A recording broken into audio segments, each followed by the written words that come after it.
Let's see how to type Lambda in Microsoft Word. First off, we want to open Microsoft Word. And as you can see right here, we have our document ready.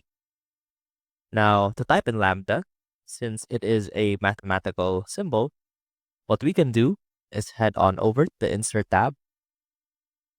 Now click on Symbol and click on More Symbols to open up a new window with all the different symbols where you can choose from. Now search for Greek in the subset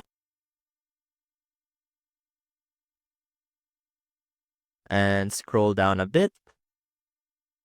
And you should see this icon right here, which represents Lambda. And to insert it, simply click on Insert. And that is how you can type in Lambda in Microsoft Word. I hope this helped, and I will see you soon.